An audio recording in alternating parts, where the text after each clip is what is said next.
السلام علیکم ورحمۃ اللہ وبرکاتہ۔ ماہ سال کی کہانی۔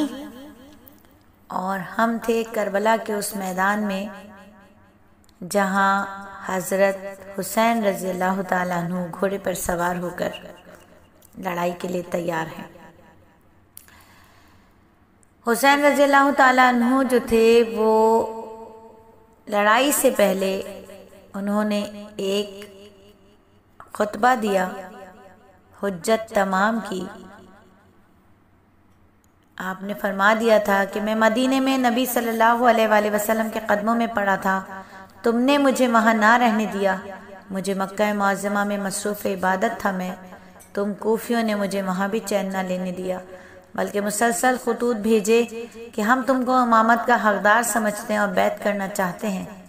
جب میں تمہارے بلانے پر یہاں آیا ہوں تو تم مجھ سے برگشتہ ہو گئے، اب بھی اگر تم میری مدد کرو تو مجھے قتل نہ کر کے آزاد چھوڑ دو، تاکہ میں مکہ یا مدینہ میں جا کر مصروف عبادت ہو جاؤں۔ اور وہاں سب خاموش رہے، کسی نے کوئی جواب نہ دیا۔ آپ نے فرمایا تھا خدا کا شکر ہے کہ میں نے تم پر حجت پوری کر دی، اور پھر ایک ایک کا نام لے کر آواز دی، لیکن سب نے جواب دیا ہم نے آپ کو کوئی خط نہیں لکھا نہ بلایا۔ اور پھر کائنات نے ایک عظیم منظر دیکھا، زمین ساکت تھی اور آسمان چپ تھا۔ ایک عظیم منظر تھا، ایک عجیب منظر تھا۔ حضرت حسین رضی اللہ تعالیٰ عنہ گھوڑے پر سوار ہو کر لڑائی کے لیے تیار ہو گئے۔ جنگ شروع ہوئی تو حر بن یزید تیمی اس انداز سے جیسے کوئی حملہ آور ہوتا ہے اپنی ڈھال سامنے کر کے، اور گھوڑا دوڑا کر حسین رضی اللہ تعالیٰ عنہ کے پاس آیا اور ڈھال پھینک دی اور کہا میں وہ شخص ہوں جس نے آپ کو روک کر واپس نہ جانے دیا، میں اپنی اس خطا کی تلافی میں آپ کی طرف سے خوفیوں کا مقابلہ کروں گا۔ حضرت حسین رضی اللہ تعالیٰ عنہ بہت خوش ہوئے اور اس کو دعا دی۔ اور جب جنگ شروع ہوئی تو حسین رضی اللہ تعالیٰ عنہ کی ہمراہیوں کی تعداد کتنی تھی اس بارے میں کوئی بات یقینی طور پر نہیں کہی جا سکتی، البتہ بعض روایات کی بنا پر زیادہ سے زیادہ تعداد 240 کہی جا سکتی ہے۔ حضرت حسین کے ساتھیوں نے آل ابی طالب کو اس وقت تک میدان میں نہ نکلنے دیا جب تک کہ وہ سب ایک ایک کر کے شہید نہ ہو گئے۔ پھر ایک کے بعد دیگرے عبداللہ بن مسلم بن عقیل اور عبداللہ بن عقیل، عبد الرحمن بن عقیل، جعفر بن عقیل میدان میں لڑتے ہوئے شہید ہو گئے۔ اس کے بعد عبداللہ بن حسن نے میدان جنگ میں بہادری کے جوہر دکھائے، ان کی مدد کے لیے فیروز آئے، انہوں نے ایسے ہاتھ دکھائے کہ 130 کو تیروں سے اور 20 کو تلواروں سے قتل کیا۔ آخرکار لڑتے لڑتے فیروز اور عبداللہ بن حسن بھی شہید ہو گئے۔ پھر انہی کی اتباع کی ابو بکر بن حسن، عمر بن حسن داد شجاعت دینے میدان میں اور شہید ہوئے۔ حضرت حسن کے چوتھے صاحبزادے حضرت قاسم سیدنا حسین رضی اللہ تعالیٰ عنہ کی اجازت سے میدان میں اور ایسا حملہ کیا کہ دشمن کے ہوش اڑ گئے۔ اب حضرت حسین تنہا رہ گئے اور آپ کے اپنے سامنے قریبی عزیز اقربا کو کٹتے دیکھ کر جس ہمت، جرت، استقامت، جواں مردی کا آپ نے مظاہرہ کیا وہ اپنی مثال آپ ہے۔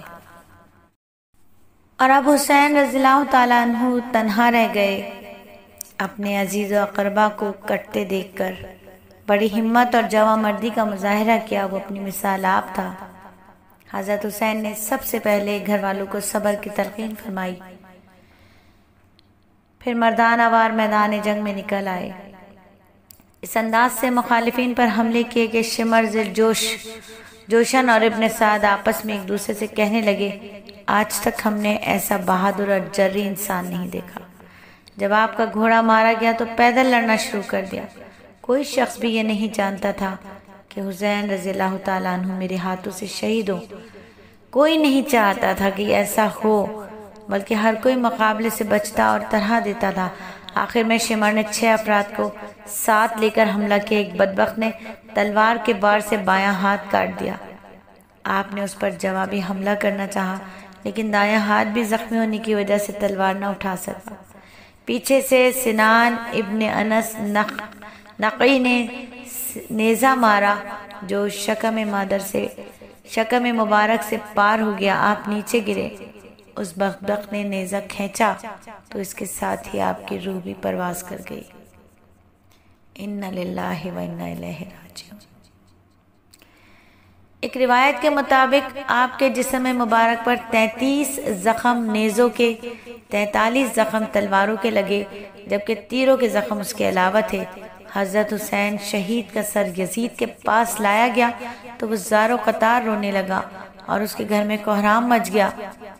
یزید نے کہا، میں تو حضرت حسین رضی اللہ تعالیٰ عنہ کے قتل کیے بغیر بھی تم پر راضی ہو جاتا۔ خدا لعنت کرے ابن سمیہ عبید اللہ بن زیاد پر۔ خدا کی قسم اگر میں حسین رضی اللہ تعالیٰ عنہ کے پاس ہوتا تو اسے معاف کر دیتا۔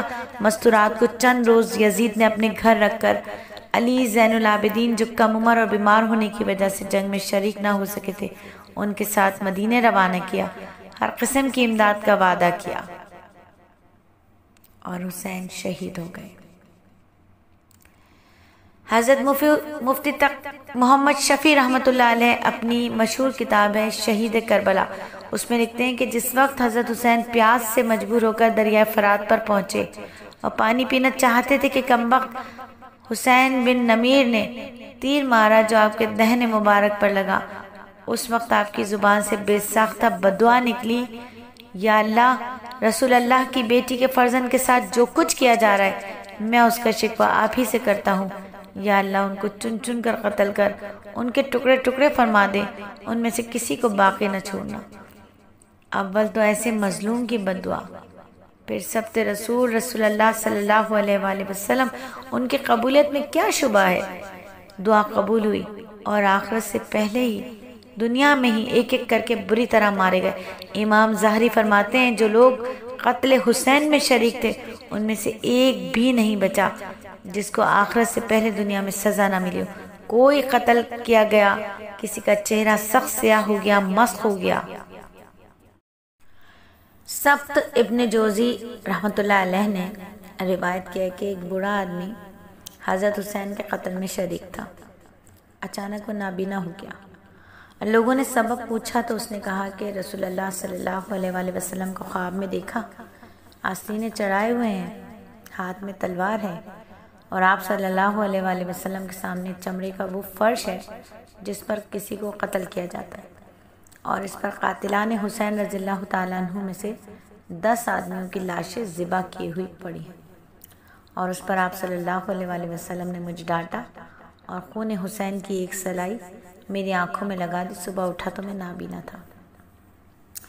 ابن جوزی رحمۃ اللہ علیہ نے نقل کیا ہے کہ جس شخص نے حضرت حسین رضی اللہ تعالیٰ عنہ کے سر مبارک کو اپنے گھوڑے کی گردن میں لٹکایا تھا، اس کے بعد اسے دیکھا گیا تو اس کا منہ کالا تارکول کی طرح ہو گیا تھا۔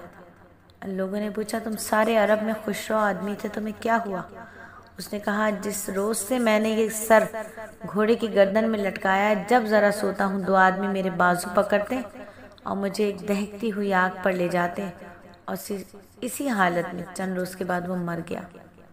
اسی طرح ابن جوزی رحمۃ اللہ علیہ نے صدی رحمۃ اللہ علیہ سے نقل کیا ہے، انہوں نے ایک شخص کی دعوت کی مجلس میں یہ ذکر چلا کہ حسین رضی اللہ تعالیٰ عنہ کے قتل میں جو بھی شریک ہو اس کو دنیا میں جلد سزا مل گئی۔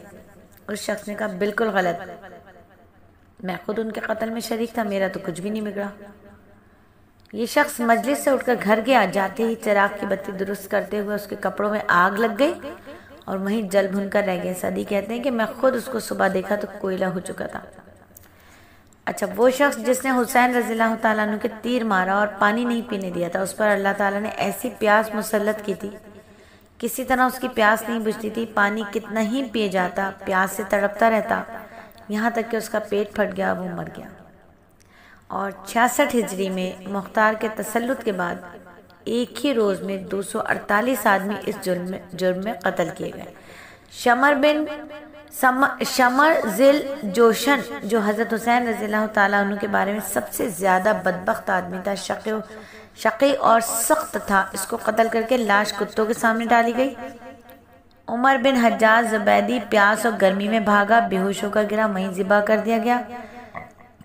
عمر بن سعد جو حضرت حسین کے مقابلے پر لشکر کی کمان کر رہا تھا، اس کو بھی قتل کر کے سر الگ کر دیا گیا۔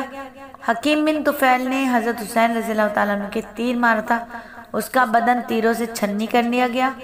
اسی میں ہلاک ہوا۔ عثمان بن خالد اور بشیر بن شمیت نے مسلم بن عقیل کے قتل میں اعانت کی تھی، ان کو قتل کر کے جلا دیا گیا۔ یزید کو بھی ایک دن چین نصیب نہیں ہوا۔ تمام اسلامی ممالک میں خون شہیدہ کا مطالبہ اور بغاوتیں شروع ہو گئی۔ اس کی زندگی اس کے بعد 2 سال 8 ماہ اور ایک روایت میں 3 سال 8 ماہ سے زیادہ نہیں رہی۔ اور ماہ محرم میں اصحاب فیل کا مکے پر حملہ ہوا تھا، نبی صلی اللہ علیہ وسلم کا محصور ہونا ہوا تھا۔ حضرت برا بن انصاری